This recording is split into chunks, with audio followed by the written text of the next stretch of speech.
Hi, this is ST Singh. Welcome back to the channel. If you haven't subscribed this channel, don't forget to subscribe and like the channel. Today's episode is going to be very important, not only for students, but also for teachers and parents. And the topic for today's episode is Internet Ethics and Safeguards. We are going to discuss in details what are the potential threats while using the internet and how can we protect ourselves and our children from the danger. And also I'm going to share an advisory issued by CID Meghalaya Police cautioning the general public against the online scammers.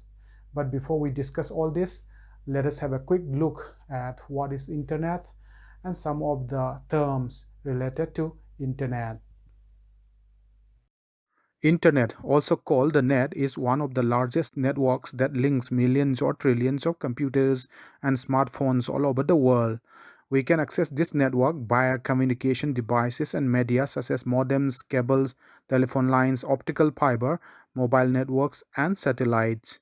Internet is one of the major reasons why people buy smartphones and computers these days. Through the internet, anyone can access to information and multimedia from all around the globe. The internet enables us to read the latest news, do research, shop, communicate, listen to music, play games, attend online classes or meetings, and access a wide variety of information. Internet has truly revolutionized the means of communication. Success in today's world requires knowledge of the internet. Without it, you miss a tremendous source of information and resources. www, the World Wide Web, or simply the web, is a massive storehouse of information, resources, pictures, sounds, and multimedia that can be accessed via the internet. Web page. A web page is a single document on the web.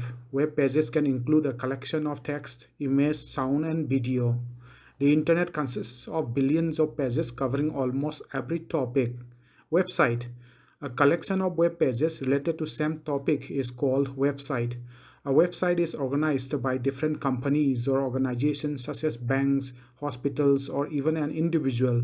Almost all websites are available free, but a few sites require either a password or a paid subscription to access their content. Web server.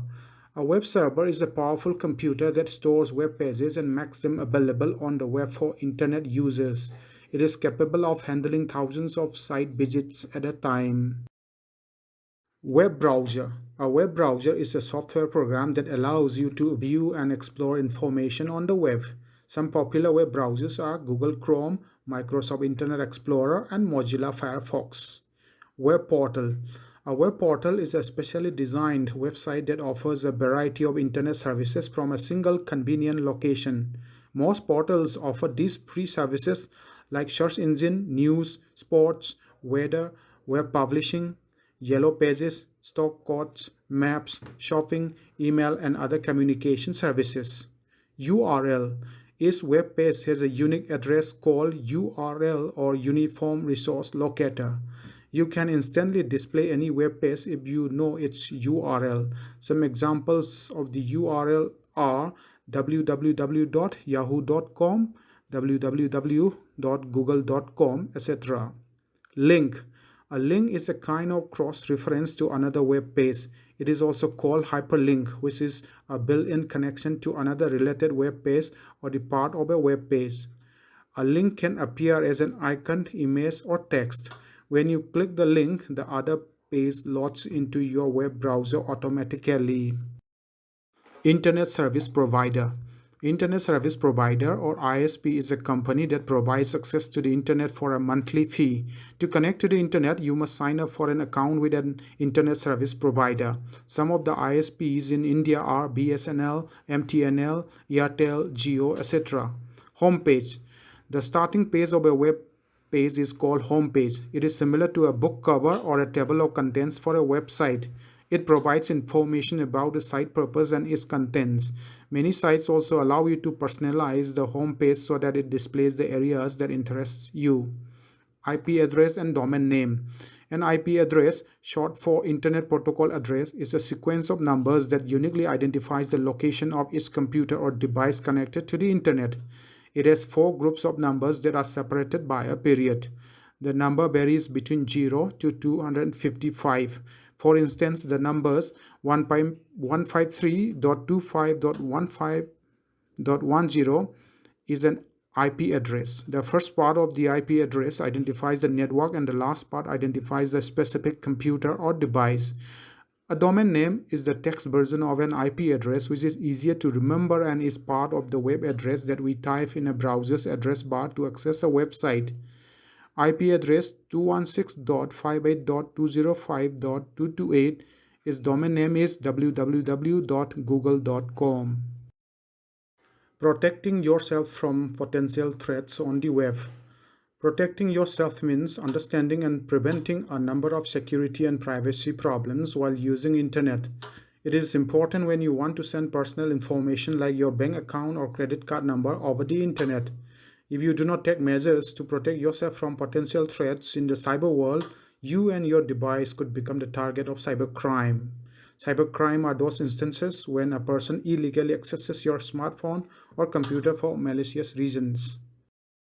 A list of different types of threats that are out there, along with some recommended precautions to protect yourself, are discussed here one by one. Spyware. Spyware is a software program that gets installed on your computer or smartphone without your knowledge or consent. It can enter your device from websites, email attachments, instant messages, direct file sharing connections, or while installing a software or apps. This program secretly gathers data from your device, steals your passwords, displays advertisements, and takes control of your web browser. Precautions to be taken. Use an internet security program to protect smartphone or computer from spyware and other security risks. Install a personal firewall, that is software that protects network resources from outside intrusions. Do not accept or open any doubtful errors dialogues from within the browser. Do not accept free deals because spyware may come as a part of free deal offer. Always carefully read the end user license agreement at installation time and cancel if other programs are being installed as part of the desired program. Pop-up ad. Pop-up ad is a sort of advertisement that disturbs your web browsing by appearing in a separate browser window on top of your current window. Pop-ups are irritating and may also be dangerous because clicking items in the pop-up window can cause spyware or viruses to be installed on your computer. Precaution. You can use the pop-up blocker to block pop-up ads in the browser. Spam. Email spam is also known as junk mail. It involves sending unwanted messages by spammer to a large number of recipients. It can be used to deliver emails that contain viruses and targeted attacks aimed at obtaining sensitive personal identification information. Also, some spam may include hidden text that becomes visible only if you highlight the content. It is a common trick that spammers use to get their email to pass through filters without detection. Precautions to be taken. Sign up for email filtering through ISP or use an anti-spam program. Do not click links in spam or reply to spam for any reason. If you suspect an email is spam, do not respond, just delete it. Keep your security software up to date. Phishing. Phishing is a scam in which you will receive an official or legitimate looking call or email message that attempts to obtain your personal and financial information. These calls or messages look legal and request you to update or verify your KYC details, ATM or debit or credit card numbers, bank account numbers, passwords, OTP received in your mobile SMS or other private information. Phishing scams can be perpetrated via phone calls, SMS, email messages, or websites. These are a few clippings from the newspaper. It says, increasing cybercrime, UN reports 350% rise in phishing website during pandemic. And here a report of crime update mainly about online fraud. So almost every day you will find this type of crime report in both print and electronic media. If you see the contents of the complaint, you will see some similarities in all the complaints. So let us have a close look at these clippings. So What are the precautions? If you receive a phone call or an email message from someone claiming to be a bank official requesting you to verify bank account or related information, do not reply with this information at all. Never click on links in SMS, WhatsApp, or email messages, even if you know the sender. Social networking sites like Facebook is full of such opportunists. While visiting a bank's website that will require you to enter confidential information, be sure to type the web address correctly. Typing it incorrectly may take you to a phishing website where the information you enter can be collected by an unknown party. Enable phishing filter in your browser if the option is there that can warn you or block you from suspicious websites. This is the advisory issued by CID Meghalaya Police cautioning the general public against the online scammers. So let us have a look. Virus.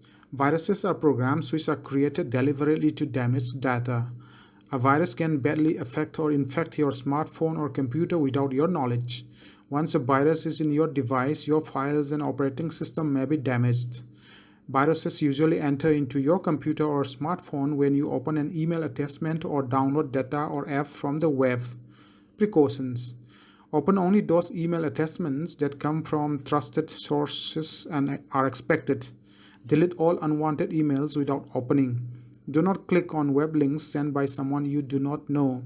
Install an antivirus program and keep it updated. Scan all files with an antivirus program before transferring them into your system. Keyloggers.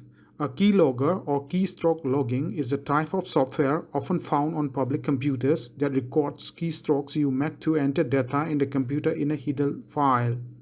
Precautions. Avoid checking your email or performing banking activities on public computers. These computers may be running keyloggers, which record keystrokes in a hidden file and other tracking software. If you must use a public computer for urgent activities, be certain to sign out of any password-protected website and to clear the browser history. Saved password. When you add username and password to log into your account in a particular website, web browser sometimes displays a prompt message that offers to remember the password you have typed. If you click on yes and then access the website in future, the web browser bypasses the login page and takes you directly to the site. Unfortunately, anyone else who uses the same PC can also access your account from the site. Precautions. Always click on no when your web browser prompts to remember the password. Cookies. A cookie is a small text message that a web browser stores on your computer to keep track of websites. Cookie files typically contain data about you, such as your username, postal code, or viewing preferences. Websites use cookies for a variety of purposes. Most websites that allow for personalization use cookies to track users' preferences. Some websites use cookies to store usernames and or passwords so that users do not need to enter this information every time they sign into the website. Online shopping sites generally use cookies to keep track of items in a user's shopping cart. Other websites use cookies to track how often users visit a website. Precautions. Some websites sell or trade information stored in your cookies to advertisers. If you do not want personal information distributed, you should limit the amount of information you provide to a website or adjust how your browser handles cookies. Clear or disable cookies in your browser. Most modern browsers allow users to decide whether to accept cookies and the time frame to keep them. However, rejecting cookies makes some websites unreadable. Cyberbullying. Cyberbullying is harassment that takes place using technology, which includes sending or forwarding threatening text messages, posting embarrassing or altered pictures of someone without his or her permission, or setting up a fake online social network page where others make harsh comments and spread rumors about someone. Cyberbullying has become common among teenagers nowadays. Precautions.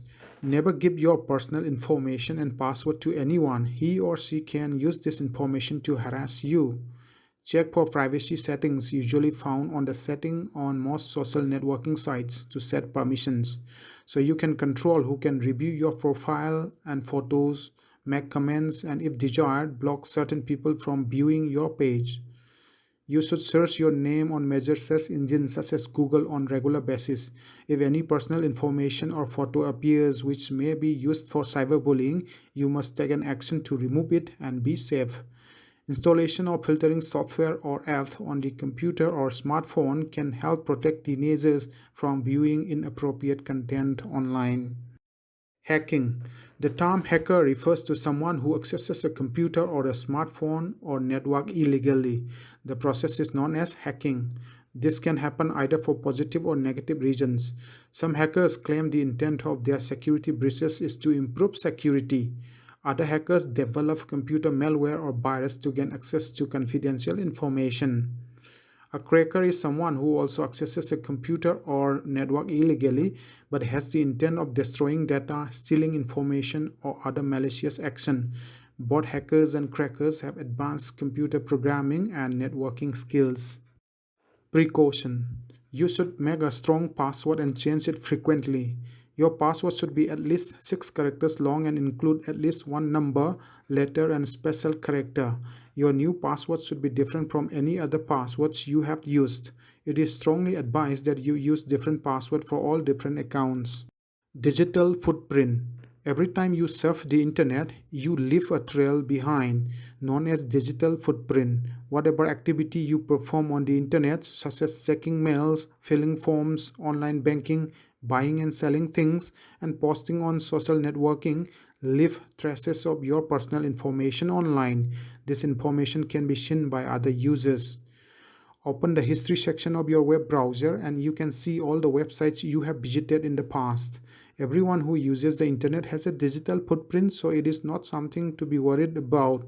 However, it is wise to consider what trail of data you are leaving behind.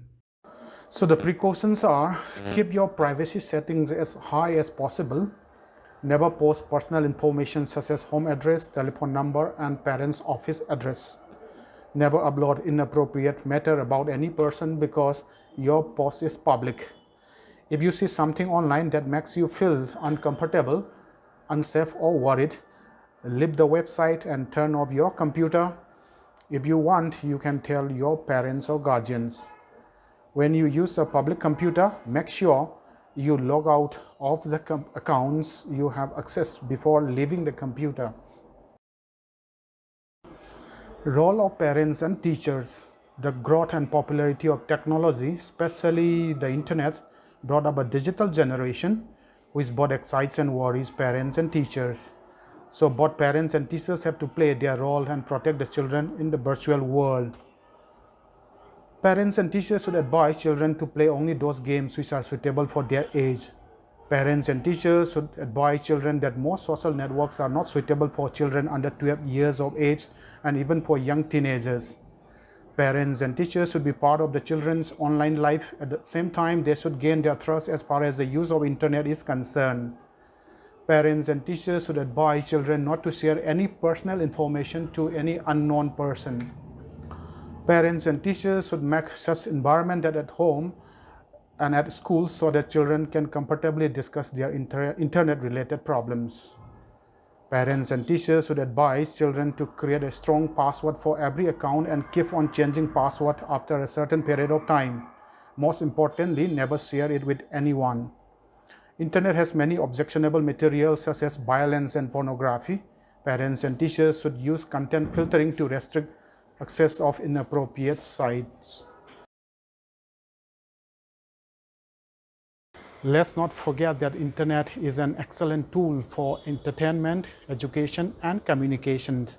Parents and teachers should be aware that the online digital world is already there, and the only thing we can do is to prepare our children and students to become better and informed digital citizens.